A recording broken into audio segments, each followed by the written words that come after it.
عليكم ورحمة الله تعالى وبركاته. مرحبا بكم فيديو جديد على قناة أفكار مجاهدة. كنتي أول مرة كتشاهد الفيديو ديالي كتمنى تضغط على زر الاشتراك وتفعل الجرس باش يوصلك الجديد، وخلي شي تعليق اللي دعمنا ويشجعنا. بحال دائما الفيديو اليوم غادي يكون إن شاء الله يا ربي ديال هاد الدوش اللي جا في وسط البيت.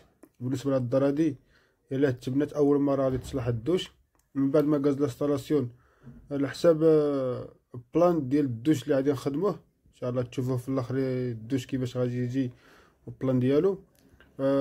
تقبنا جوج سبوطات جدادين في السقوف، بعد ما كانت سبوطه وحده تما معدله الضو ديالها. تقبنا جوج سبوطات، عملنا سبوطات ديال الجهه ديال الدوش وسبوطات الجهه ديال الطواليت.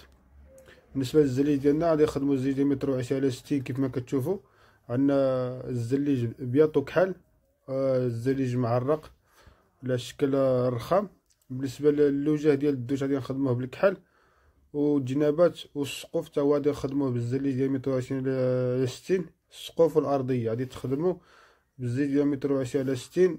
بالنسبه للسقوف غادي نخدموه بريو، هاد الزليج هذا نيت، والارضيه غادي نخدموها بالزليج ديال متر وعشرين 60 ماط. باش تعرفونا كيفاش خدمنا هاد الدوش هادي.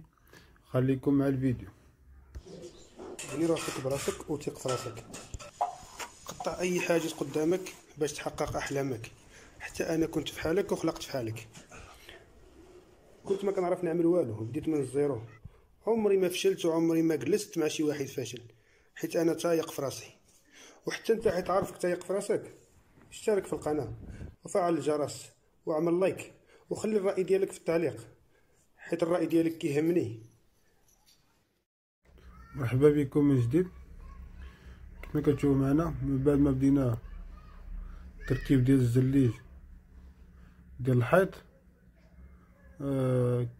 ركبنا الزليج ديال الواجهه كيف ما كتشوفوا معايا. بالنسبه للوجه غادي نخدموه بكحل، والجنابات غادي نخدموهم ان شاء الله ربي ببيض، اللون بيض. الزليج بريو ديال الهند، كامل ديال الهند. صراحه الزليج رائع، فيه بريو ماشي عادي. ملي ساينا الدوره ديالنا ديال الحيط غادي نخدمو السقف هو الاولاني، باش الزليجه اللي بقات لنا الثالثه بها غادي نكاليو الدوره ديال السقف كامله. تجي نازله يعني تجي نازله على الزليجه، باش دائما السقف كيبقى صحيح وباش ما يوقع حتى شي مشكل. لحقاش الزليجه ديال متر وعشرين على 60 الزليج ثقيل، عاد تزيدلو الكولا ديالو يعني غادي زيد ثقال. الانسان كيعمل ليه احتياط دائما. عملنا ركبنا الزليج من الليزر ديالنا باش نطلعو تيعه وحده، يعني يطلع الجوان في التيعه ديال كيف ما السقوف كيما الحيط، يعني يطلع الجوان في خط واحد. من بعد ما سقنا الزليجه الاولانيه من الكولا باش نلصقو الزليجه الثانيه، تقبنا فيها سبوطه. بالنسبه لهاد السقوف حتى الفرفاره يعني عندها بلاصه ديالها كيف ما كتشوفوا معايا. كاينه جوج سبوطات وكاينه فرفاره حتى تعدل لاستالاسيون جديد خارج الباتيو. بالنسبه للسقوف ديالنا من بعد ما سايناه ضروري هكا نكاليو، نعمل كالات احتياط. لحق الزليج كيف ما قلت لكم الزليج ثقيل، ضروري الانسان يعمل الكالا، يعمل الاحتياط ديالو. من بعد ما ساينا السقوف ديالنا وسالينا الدوره ديال الدوتشه الفوقانيه اللي بقات لنا زليجه، وخدمنا القادوس والدخله ديال الباب. يعني هاد المره ما خدمناش بالباكيت، خدمناه بالزليج. باكيت حيدناه في هاد الدوش وفي هاد الخدمه كامله في هاد الدار. باقي ان شاء الله ربي غادي تشوفوا ان شاء الله الطواليت بوحدو تا هو مخدوم بالزليجه متر وعشرين على 60 بنفس الطريقه ونفس الشكل. عندنا كوزين امريكان، عندنا الارضيه، بزاف ديال الخدمه ان شاء الله ربي كاينه في هاد البارطمون هادي غادي تشوفوها ان شاء الله. باقا بارطمون اخرى ان شاء الله حتى هي اللي بدينا فيها، حتى هي ان شاء الله غادي تشوفوها ان شاء الله. خدمه مبدله والزليجه ثاني ديال متر وعشرين 60 مبدل، والزواقه مبدله.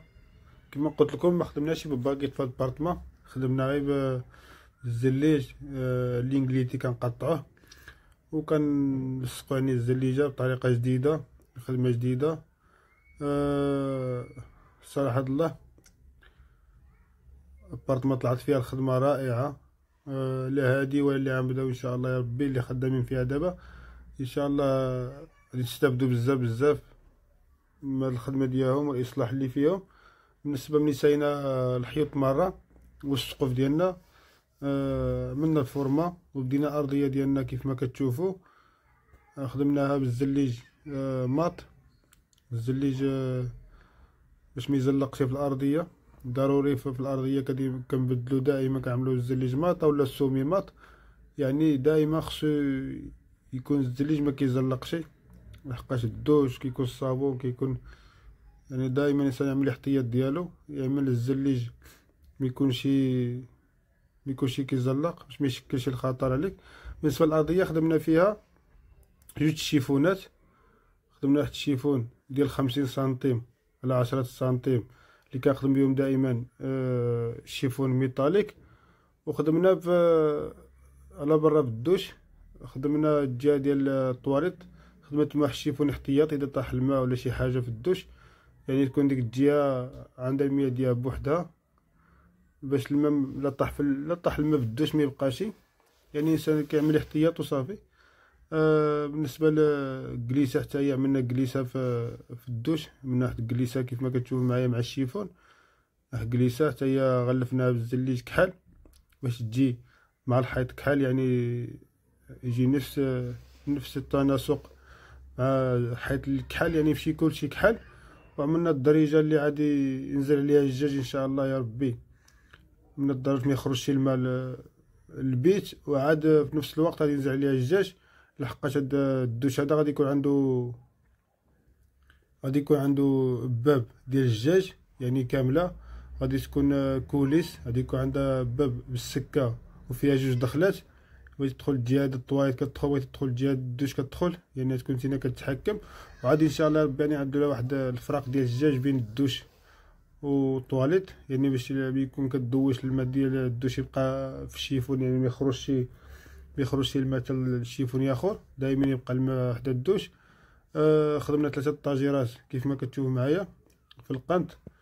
خدمت 3 طاجيرات يعني في القنت، هيجي وحده الرشاشه، ما عملناهمش كبارين، عملنا فيهم غير شي 25 سنتيم يعني خارجين من الحيط من الشوكه، 25 سنتيم على 25 سنتيم، يعني باش يجيو حلوين وما يديوش موطى بزاف. وحتى الرشاشه يعني ملي تركب الرشاشه ما يقيسوهاش، يعني حلوين ويستافد منهم. خدمناهم ببيض ودخلناهم يعني يجيو داخلين في الكحل، يعني باش يبانو ويعطيو الديكور حسن. بالنسبه للدوش صراحه الله جا رائع. ملي كيكون عندنا الزليج كبير حتى هو كيعطي واحد الديكور صراحه الله رائع، ما كيبقاش يبان الجوان بزاف، يعني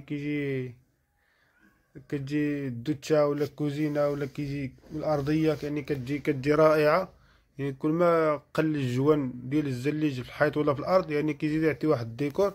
بالنسبه للدوتشا ديالنا من بعد ما سالينا كلشي عملنا الماستيك ديالنا، هذا هو الشكل النهائي ديال الدوش من بعد ما فينينا الدوتشا. كما كتشوفوا معايا بلاصه ديال المرحاض، عندنا الضوء ديال المرايه كيف ما كتشوفوا معايا، عندنا سبوطات فرفاره، كلشي خلينا بلاصه ديالو. عندنا بلاصه ديال لافابو، عندنا الكليسه، عندنا الشيفون ديالنا الكبير ديال الدوش، والشيفون الصغير كما قلت لكم حتى هو غلفتو بالزلي باش ما يبانش ويعطي واحد الديكور رائع في الدوش. من بعد ما يركب لافابو ما يبقاش يبان يعني الشيفون، الا للضروره يقدروا يحيدوا الطبه ديالو يخدموه، يعني تغسلت الدوش ولا شي حاجه وتهرق الماء تما يقدروا يحيدوا الشيفون صغير ويسيقوا. بالنسبه للدوش عنده المياه ديالو بوحديتو كيف ما كتشوفوا الشيفون ديالو، من بعد يعني ما غادي عنده المياه ديالو ما غادي يحتاج لوالو. ودا خرج الماء من الشيفون الكبير لبرا يعني يعاود في الشيفون الصغير حتى هو عنده المياه ديالو. كليسه كيف ما كتشوفوا، الطاجيرات 3 طاجيرات اللي جاو حلوين وزادوا زينوا الدوش. صراحه الله الخدمه طلعت في هذا الدوش، طلعت الخدمه رائعه. وحاجه كتزين حاجه، يعني كل ما كتزيد حاجه كتزيد تزين. من بعد ان شاء الله ربي كما كتشوفوا البريز والضوء ديال المرايه حتى هو خرجنا له بلاصتو كيف ما كتشوفوا. من بعد ما سالينا كلشي الدوتشا مفينيه ان شاء الله ربي نوريكم حتى الجاج ديالها ملي تركب كيفاش طلع وكيفاش جات. الدوشه طلعت صراحه الله رائعه، طلعت فيها الخدمه رائعه. بالنسبه للزليج حتى هو رائع.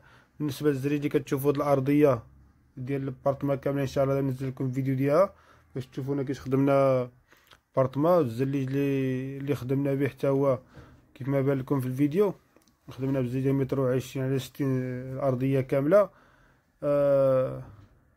الدوشه طلعت صراحه الله رائعه كيف ما كنا كنتمنى وكما خططنا لها. صراحه الله حتى السيد اللي خدام معاه عاوتاني حتى هو يستاهل.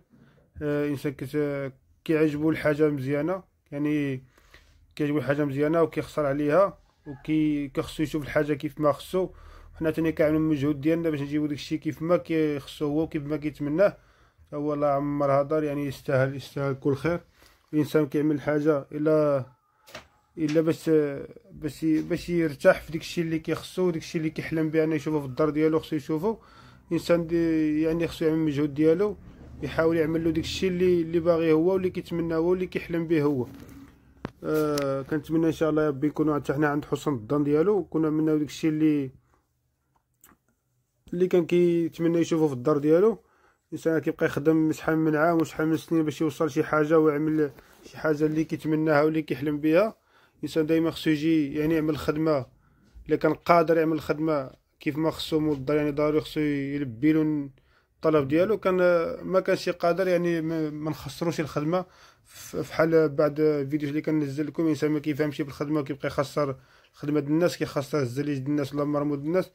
يعني ما كاين علاش. الانسان قادر تعمل حاجه عملها، ما قادرش يقول له ما قادرش وما عارفش. ما تضيعش نتاع الناس. يعني الزليج وهذا الشيء هذا ماشي غادي يجي بالساهل، الحاجه ساويه وغاليه. زعما ما عرف شحال من عام وخدام باش وصل هذا الشيء هذا. كنتمنى يا ربي الفيديو يعجبكم تستافدوا منه. كنتمنى نكونوا عند حسن الظن ديال الناس اللي كنخدموا عندهم دائما.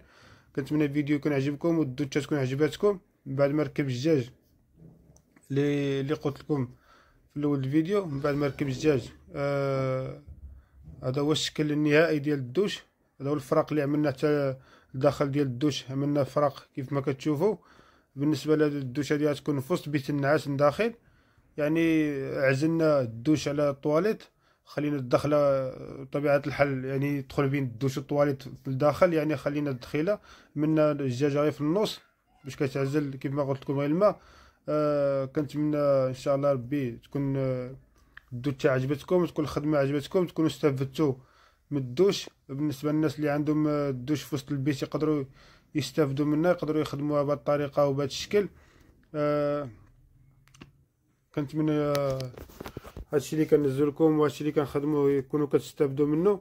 وكنتمنى ان شاء الله ربي يكونوا عند حسن الظن ديالكم. هنا كنكونوا فيديو سهله، ونتلاقاو ان شاء الله في فيديوز اللي جايين. غيكون هاد البارطما هادي وواحد البارطما اخرى بنفس الزليج الا الالوان مبدله. تحياتي لكم على الدعم ديالكم وعلى التشجيع ديالكم، وتسناو الجديد. اللي خطيكم. السلام عليكم ورحمه الله تعالى وبركاته.